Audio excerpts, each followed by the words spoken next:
नमस्कार दोस्तों, कैसे हैं आप लोग। उम्मीद है बहुत अच्छे होंगे। और ये क्लास है RSCIT की उन बच्चों के लिए क्लास है जिन्होंने अभी तक किताब के हाथ नहीं लगाया दोस्तों। ठीक है, तो अगर आप ये क्लास देख लेते हैं पूरी तो मैं उम्मीद करता हूँ कि आपको बहुत कुछ समझ में आएगा और आपको किताब पढ़ने की जरूरत नहीं पड़ेगी। ठीक है, तो पहला क्वेश्चन है दोस्तों, एक उपयोगकर्ता कंप्यूटर पर पत्र टाइप करता है, उसे सेव करता है और बाद में प्रिंट निकालता है। इस पूरी प्रक्रिया में निम्न में से कौन सा सॉफ्टवेयर सीधे उपयोगकर्ता के कार्य में सहायक है। ठीक है, मैं क्वेश्चन वापस रिपीट कर देता हूं एक बार। एक उपयोगकर्ता, कौन दोस्तों, एक उपयोगकर्ता कंप्यूटर पर पत्र टाइप करता है, उसे सेव करता है और बाद में प्रिंट निकालता है। इस पूरी प्रक्रिया में कौन सा सॉफ्टवेयर सीधे उपयोगकर्ता के कार्य में सहायक है। Operating system, application software, utility software या फर्मवेयर। चार ऑप्शन आपके सामने। अगर आपको आंसर आता है तो आप कमेंट बॉक्स में आराम से आंसर दे सकते हैं और क्लास के एंड में ये बताना मुझे कि आपके कितने % सही हो चुके हैं दोस्तों इस क्लास से। ठीक है दोस्तों, अगर एक उपयोगकर्ता को पत्र भी टाइप करना है, उसे सेव भी करना है और उसका प्रिंट भी निकालना है तो उसके लिए दोस्तों एप्लीकेशन सॉफ्टवेयर काम आएगा दोस्तों। क्या आएगा दोस्तों? एप्लीकेशन सॉफ्टवेयर काम आएगा। ठीक है, तो यहाँ पे आएगा दोस्तों बी ऑप्शन इज राइट। किस किस का बी ऑप्शन था भाई इस क्वेश्चन के अंदर? बी ऑप्शन सही होगा दोस्तों इसमें। अब चलते हैं दोस्तों आज के तीसरे पर्सन की नहीं दूसरे पर्सन की ओर। दूसरा पर्सन है दोस्तों, कंप्यूटर अपने आप कोई निर्णय नहीं ले सकता।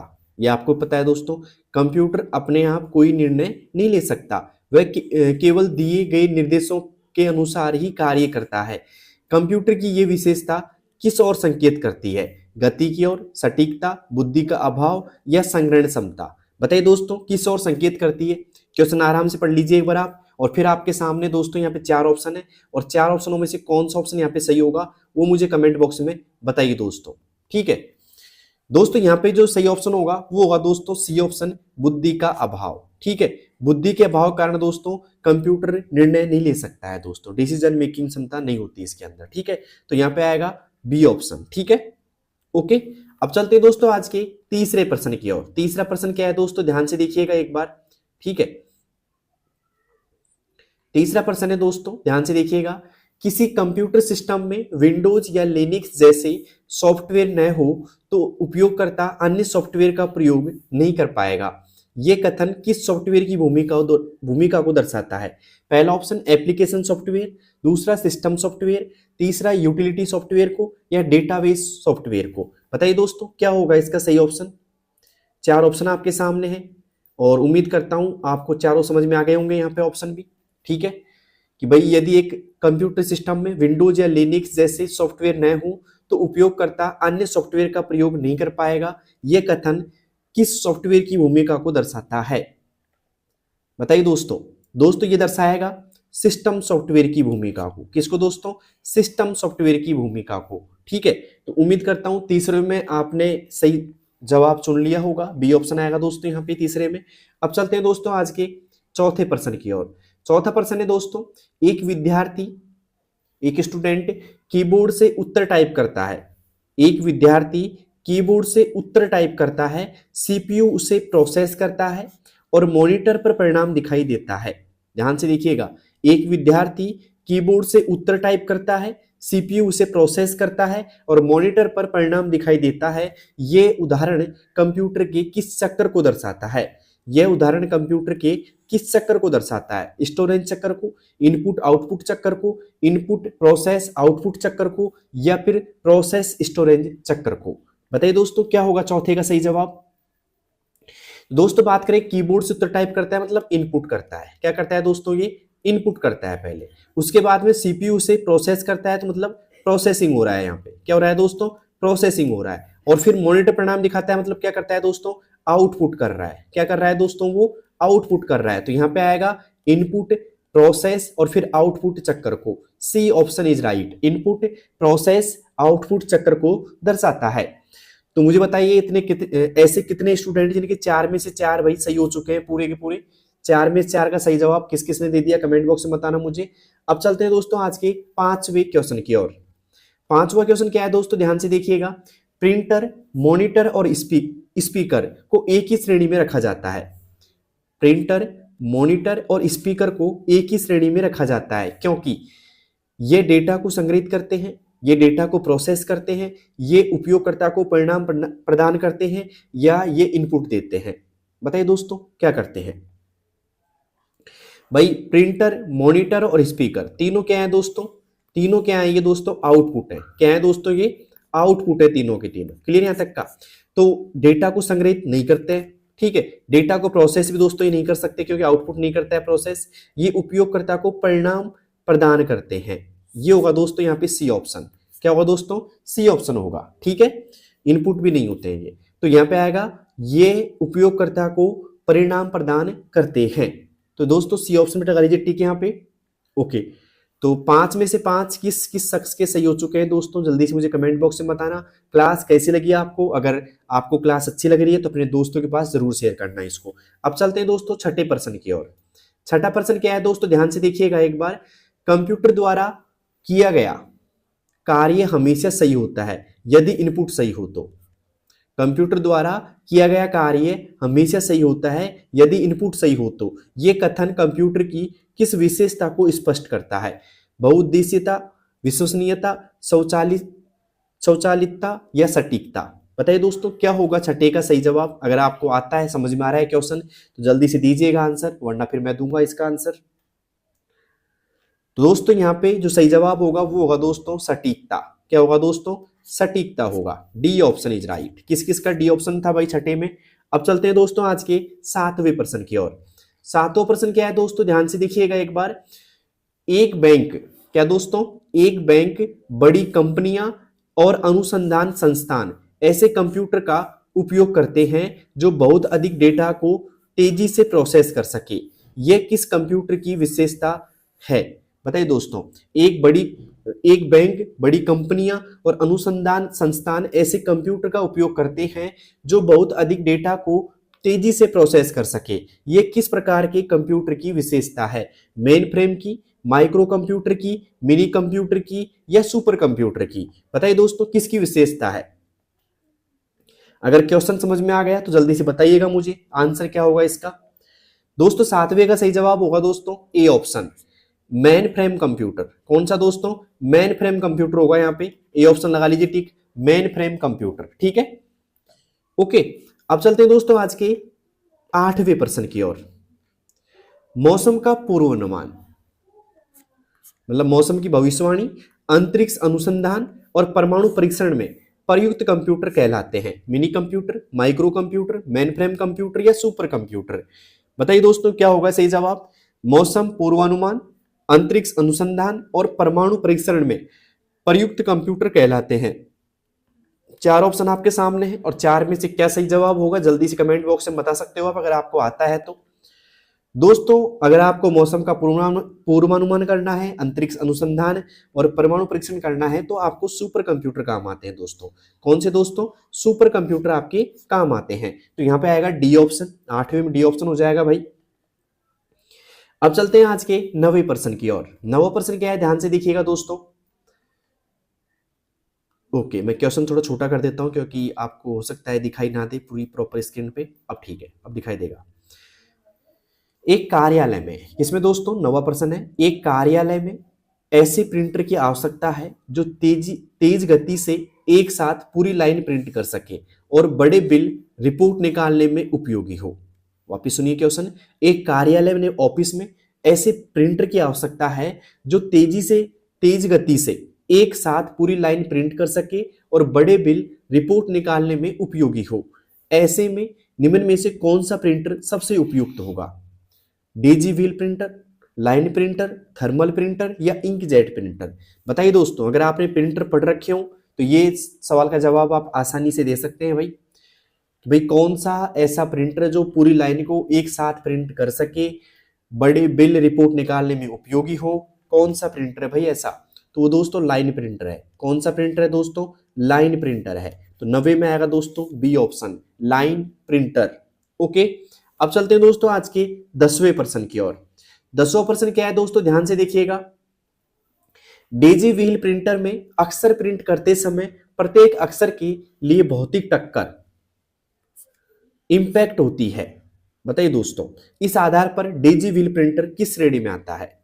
डेजी व्हील प्रिंटर में ध्यान रखना, ये क्वेश्चन आता है कई बार। डेजी व्हील प्रिंटर में अक्षर प्रिंट करते समय प्रत्येक अक्षर के लिए भौतिक टक्कर यानी कि इंपैक्ट होती है, इस आधार पर डेजी व्हील प्रिंटर किस श्रेणी में आता है? नॉन इंपैक्ट प्रिंटर में, इंपैक्ट प्रिंटर में, लेजर प्रिंटर में या मैन्युअल प्रिंटर में? बताइए दोस्तों क्या होगा इसका सही जवाब, क्या होगा भाई सही जवाब इसका? दोस्तों इसका सही जवाब होगा इंपैक्ट प्रिंटर। क्या होगा दोस्तों? इंपैक्ट प्रिंटर होगा, मतलब बी ऑप्शन इज राइट। दोस्तों ऐसे कौन से स्टूडेंट हैं जिनके 10 में से 10 सही हो चुके हैं भाई? मुझे कमेंट बॉक्स में बताना जिनके 10 में से 10 सही हो चुके हैं, जिससे पता लगेगा कि आपकी तैयारी कैसी है, किस आधार पे आप तैयारी कर रहे हैं, ठीक है। और ऐसे कितने स्टूडेंट जो पहली बार क्लास ले रहे हैं मेरी और पहली आज से इन्होंने तैयारी स्टार्ट की है अपनी, मुझे कमेंट बॉक्स में जरूर बताना, ठीक है। अब चलते हैं दोस्तों आज के 11वें प्रश्न की ओर। 11वां प्रश्न बहुत आसान प्रश्न है वैसे तो। कंप्यूटर की वह मेमोरी, 11वां प्रश्न क्या है दोस्तों? कंप्यूटर की वह मेमोरी जिसमें संग्रहित डेटा बिजली बंद होते ही नष्ट हो जाता है और जो कार्य करते समय अधिक प्रयोग होती है। बताइए दोस्तों, कंप्यूटर की वह मेमोरी जिसमें संग्रहित डेटा बिजली बंद होते ही नष्ट हो जाता है और जो कार्य करते समय सबसे अधिक उपयोग होती है, कहलाती है रोम, पी रोम, रैम या फिर ईपी रोम? बताइए दोस्तों क्या होगा इसका सही जवाब? अगर आपको आता है तो कमेंट बॉक्स में मुझे जल्दी से बताइएगा। बहुत इजी क्वेश्चन है और बहुत बार आपने पढ़ भी रखा होगा ऐसा प्रश्न तो भाई, ठीक है।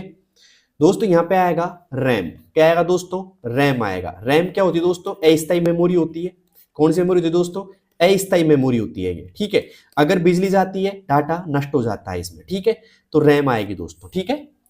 तो उम्मीद करता हूं समझ में आ गया होगा आपको। और रैम का अगर पूरा नाम आपको जानना है तो होता है दोस्तों रैंडम एक्सेस मेमोरी, ठीक है।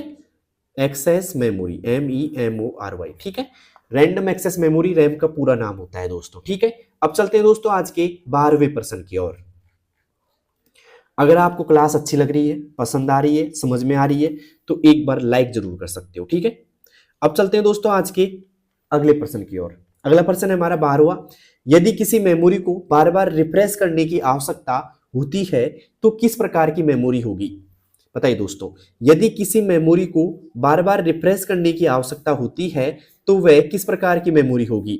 डायनेमिक रैम होगी, स्टैटिक रैम होगी, रोम होगी या ईपी रोम होगी? बताइए दोस्तों, चार ऑप्शन आपके सामने और इस क्वेश्चन से पता लगेगा आपकी तैयारी कैसी है, किस लेवल की है। जल्दी से बताइएगा मुझे क्या होगा इसका सही जवाब। दोस्तों यहाँ पे यदि किसी मेमोरी को बार बार रिफ्रेश करने की आवश्यकता होती है तो वो डायनेमिक रैम होगी दोस्तों। कौन सी होगी दोस्तों? डायनेमिक रैम होगी। क्लियर यहां तक का? A option is right, dynamic RAM, ठीक है। अब चलते हैं दोस्तों आज के अगले प्रश्न की ओर। अगला प्रश्न क्या है दोस्तों? 13वां प्रश्न है और 12वां प्रश्न आपको समझ में आ गया होगा 12 तक तो। 13वां प्रश्न क्या है दोस्तों? कंप्यूटर में वह मेमोरी जो सीपीयू और मेन मेमोरी के बीच स्थित होकर बार बार उपयोग होने वाली जानकारी को संग्रहित करती है, क्या कहलाती है? ध्यान से देखिएगा, क्वेश्चन बहुत इंपॉर्टेंट है।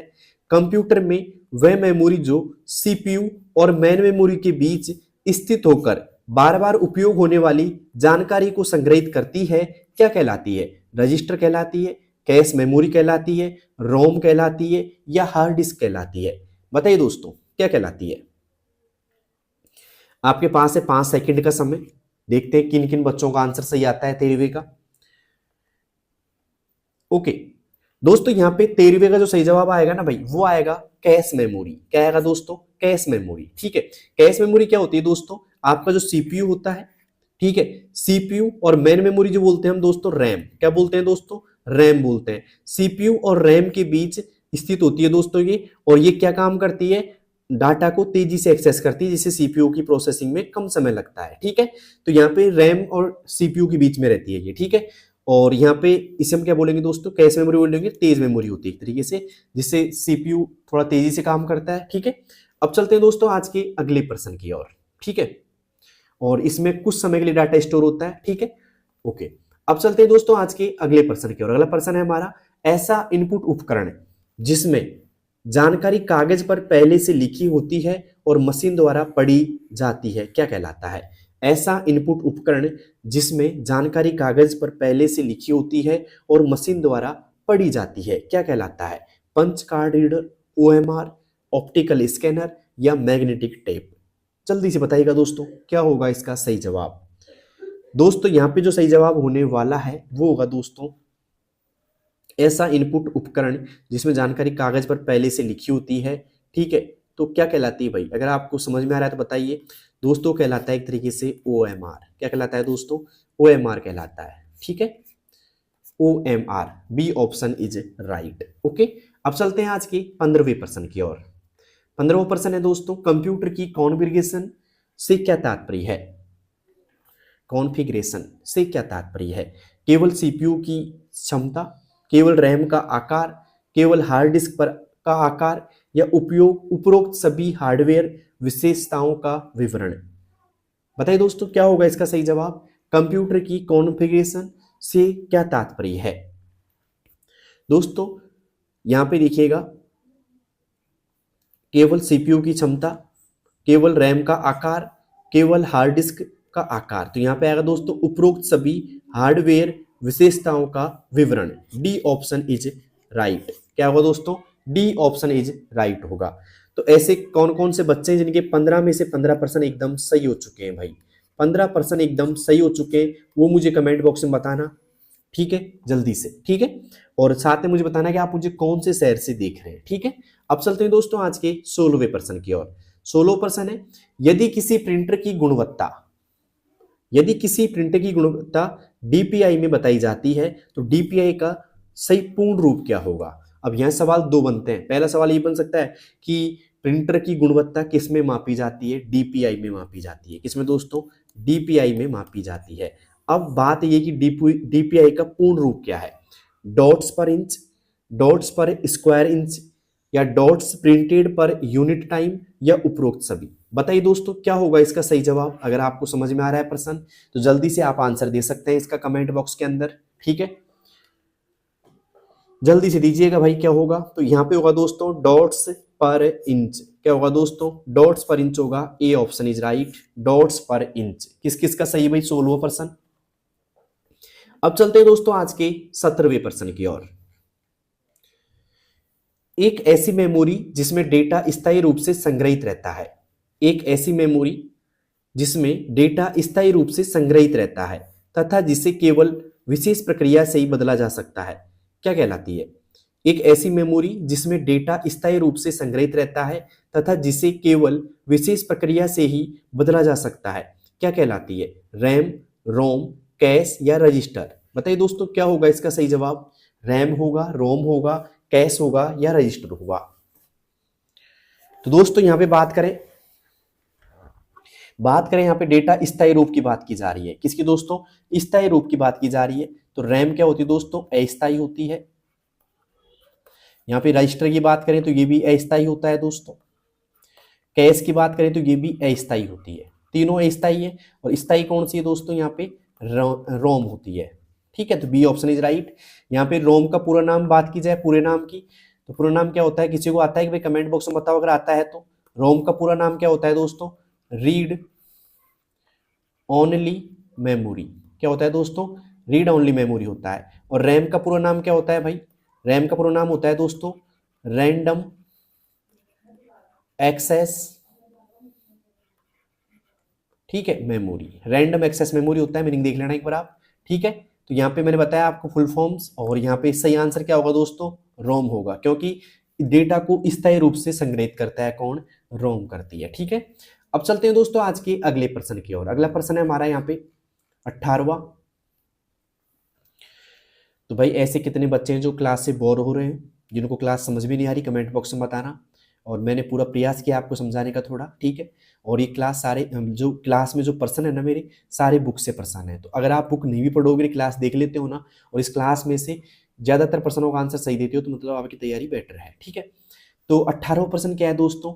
लेजर प्रिंटर और थर्मल प्रिंटर में मुख्य अंतर यह है कि, क्या है बताइए? लेजर प्रिंटर और थर्मल प्रिंटर में मुख्य अंतर यह है कि दोनों इंपैक्ट प्रिंटर हैं, दोनों लाइन प्रिंट करते हैं, दोनों नॉन इंपैक्ट प्रिंटर हैं, या दोनों मैनुअल प्रिंटर हैं?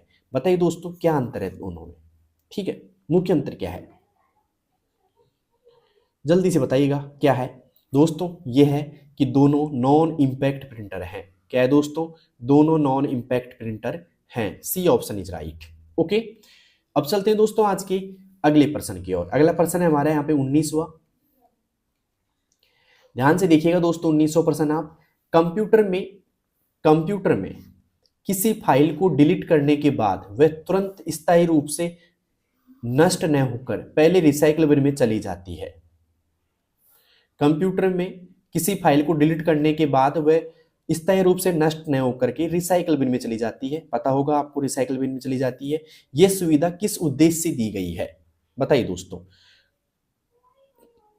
पहला ऑप्शन, डिस्क स्पेस बढ़ाने के लिए, गलती से हटाई गई फाइल को पुनः प्राप्त करने के लिए, कंप्यूटर की गति बढ़ाने के लिए, या वायरस से सुरक्षा के लिए। बताइए दोस्तों क्या होता है इसका सही जवाब। भाई बहुत इजी प्रश्न है ये तो, अगर आपने कंप्यूटर की हल्की सी जानकारी ले रखी है तो ये प्रश्न आप गलत नहीं करके आओगे, ठीक है। तो यहाँ पे आएगा दोस्तों, कई बार क्या होता है गलती से हट जाती है फाइल, तो गलती से हटाई गई फाइल को पुनः प्राप्त करने के लिए, ठीक है। भाई यहाँ पे जो रिसाइकल बिन होता है ना, यहाँ पे हम रिस्टोर कर सकते हैं डाटा को। क्या कर सकते हैं दोस्तों, रिस्टोर कर सकते हैं इसमें से, ठीक है। ओके, अब चलते हैं दोस्तों आज के 20वें प्रश्न की ओर। 20वां प्रश्न क्या है, ध्यान से देखिएगा। रिसाइकल बिन से किसी फाइल को रिस्टोर करने पर वह फाइल, रिसाइकल बिन से अगर आप, अभी क्या बताया था मैंने आपको, रिसाइकल बिन में जो फाइल डिलीट कर देते हैं ना वो पहुंच जाती है। एक तरीके से इसे हम कंप्यूटर का कचरा पात्र कहते हैं भाई, ठीक है। तो इसमें से रिस्टोर करेंगे तो फाइल कहाँ पे स्टोर होती है, वापस डेस्कटॉप पर चली जाती है, सी ड्राइव में सेव हो जाती है, वह मूल यानी कि ओरिजिनल लोकेशन पर वापस आ जाती है, या माई डॉक्यूमेंट्स में सेव हो जाती है।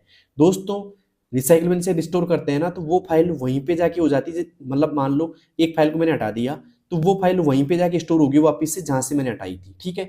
तो यहाँ पे आएगा मूल स्थान से, ओरिजिनल लोकेशन पर वापस आ जाती है, मतलब जहां से हटाओगे ना आप वहीं पे वापस आ जाती है वो, ठीक है। तो यहाँ पे आएगा सी ऑप्शन इज राइट, ठीक है।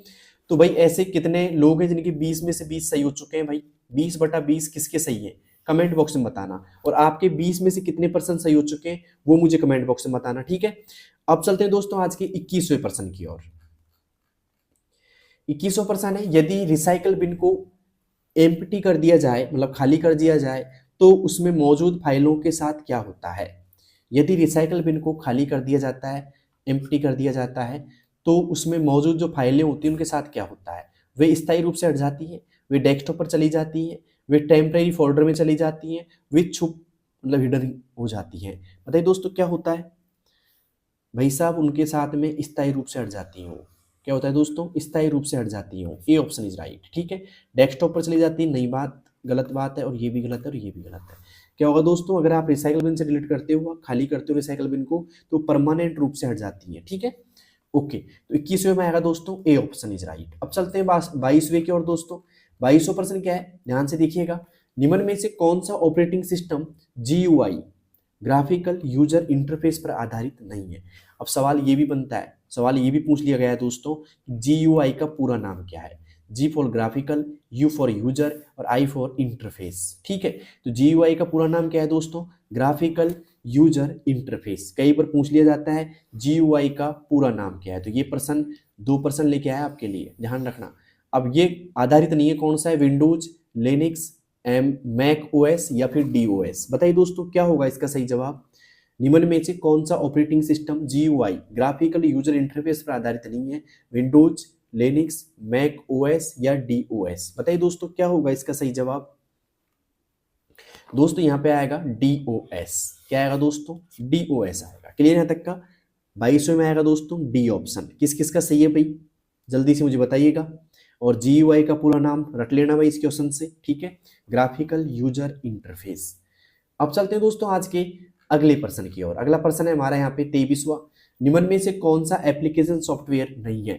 निम्न में से कौन सा एप्लीकेशन सॉफ्टवेयर नहीं है, VLC media player, adobe reader या फोटोशॉप या विंडोज XP।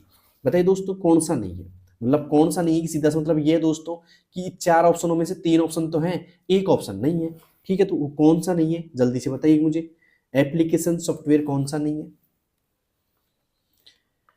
दोस्तों यहाँ पे ये भी एप्लीकेशन सॉफ्टवेयर है, ये भी आपका एप्लीकेशन सॉफ्टवेयर है, और ये भी आपका फोटोशॉप भी क्या है दोस्तों, एप्लीकेशन सॉफ्टवेयर है, लेकिन ये दोस्तों नहीं है। तो यहाँ पे आएगा डी ऑप्शन, विंडोज XP, ठीक है। तो विंडोज XP दोस्तों एप्लीकेशन सॉफ्टवेयर आपका नहीं है। अब चलते हैं दोस्तों आज के 24वें प्रश्न की ओर।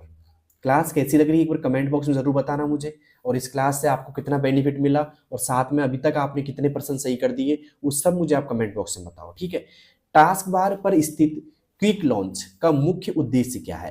टास्क बार पर स्थित क्विक लॉन्च का मुख्य उद्देश्य क्या है? कंप्यूटर बंद करता है, बार बार उपयोग होने वाले प्रोग्राम जल्दी खोलना, सिस्टम सेटिंग बदलना, या वायरस स्कैन करना। बताइए दोस्तों क्या है? टास्क बार पर स्थित क्विक लॉन्च का मुख्य उद्देश्य क्या है भाई? कंप्यूटर बंद करना, बार बार उपयोग होने वाले प्रोग्राम को जल्दी खोलना, या सिस्टम सेटिंग बदलना, वायरस स्कैन करना। जल्दी से बताइएगा क्या होगा इसका सही जवाब। चॉइस में क्या आएगा भाई? कमेंट बॉक्स में बताओ जल्दी से सभी लोग।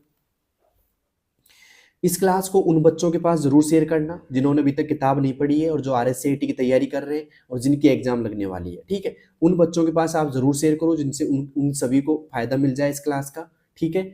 और देखते हैं, उनसे पूछना कि भाई आपके कितने % सही हुए थे इस क्लास में, ठीक है। तो दोस्तों इसमें जो आएगा वो आएगा दोस्तों बार बार उपयोग होने वाले प्रोग्राम जल्दी खोलना। बार बार उपयोग होने वाले प्रोग्राम जल्दी खोलना, मतलब बी ऑप्शन इज राइट, ठीक है। बार बार उपयोग होने वाले प्रोग्रामों को जल्दी खोलना, ठीक है। अब चलते हैं दोस्तों आज के 25वें प्रश्न की ओर। 25वां प्रश्न क्या है, ध्यान से देखिएगा। टास्क बार के दाएं ओर स्थित सिस्टम ट्रे में सामान्यतः क्या दिखाई देता है? टास्क बार के दाएं ओर स्थित सिस्टम ट्रे में सामान्यतः क्या दिखाई देता है? बताइए दोस्तों क्या दिखाई देता है आपको? अब ये बोल रहे कि टास्क बार क्या होती है, तो देखो बताता हूँ आपको। यह आपका एक मॉनिटर है, क्या है दोस्तों? मॉनिटर है। और मॉनिटर की जो नीचे की पट्टी होती है ना भाई, ये जो पट्टी होती है नीचे की मॉनिटर में, मतलब ये तो डेस्कटॉप होता है पूरा, आइकन से आपको दिखाई देते हैं, नीचे एक पट्टी नजर आती है, इसको हम क्या बोलेंगे? टास्क बार बोलेंगे। क्या बोलेंगे दोस्तों? टास्क बार बोलते हैं इसको। तो सीधा सवाल ये है कि टास्क बार के दाईं ओर स्थित सिस्टम ट्रे में सामान्यतः क्या दिखाई देता है? सभी खुले प्रोग्राम, तारीख, समय और बैकग्राउंड में चल रहे आइकन, फोल्डर और फाइलें, या कंट्रोल पैनल। क्या दिखाई देता है भाई आपको? इसमें दोस्तों तारीख, समय और बैकग्राउंड में चल रहे आइकन दिखाई देते हैं, ठीक है। तो B option is right, okay. अब चलते हैं दोस्तों आज के अंतिम सवाल की ओर। उम्मीद करता हूं 25 तक आपके एकदम सही हो गए होंगे। अब चलते हैं 26वें की ओर। स्टार्ट बटन का उपयोग किस कार्य के लिए किया जा सकता है? स्टार्ट बटन का उपयोग किस किस कार्य के लिए किया जा सकता है? बताइए दोस्तों किस किस कार्य के लिए किया जा सकता है स्टार्ट बटन का उपयोग? तो यहाँ पे पहला ऑप्शन आ रहा है एप्लीकेशन खोलने के लिए, सिस्टम सेटिंग बदलने के लिए, कंप्यूटर शटडाउन करने के लिए, या उपरोक्त सभी। दोस्तों स्टार्ट बटन कहाँ होता है बताता हूँ आपको मैं। आपका एक तरीके से ये मॉनिटर होता है दोस्तों। क्या होता है दोस्तों? मॉनिटर। और यहाँ पे ये आइकन्स होते हैं आपके छोटे छोटे से, ठीक है। और नीचे एक ऐसी पट्टी नजर आती है आपको, ठीक है। और यहाँ पे इस पट्टी के पास में मैं आपको थोड़ा सा और हाईलाइट कर देता हूँ इसको। ये देखिएगा इस जगह पे आपको स्टार्ट बटन दिखाई देता है, ठीक है। वैसे अगर विंडोज 10 की बात करें तो यहाँ दिखाई देता है, विंडोज 11 में हल्का सा केंद्र में दिखाई देता है आपको, यहाँ पे है ना, इस जगह में दिखाई देता है वो। तो ये जो होता है बटन, ये क्या क्या काम करता है? एप्लीकेशन खोलने के लिए भी करता है दोस्तों, सिस्टम सेटिंग बदलने के लिए भी करता है ये, और कंप्यूटर को शटडाउन भी यहाँ से हम कर सकते हैं। आपने भी किया होगा क्लिक करके, तो किसी किसी ने किया है भाई कमेंट बॉक्स में बताना मुझे। तो यहाँ पे आएगा उपरोक्त सभी। क्या आएगा दोस्तों? उपरोक्त सभी आएगा, ठीक है।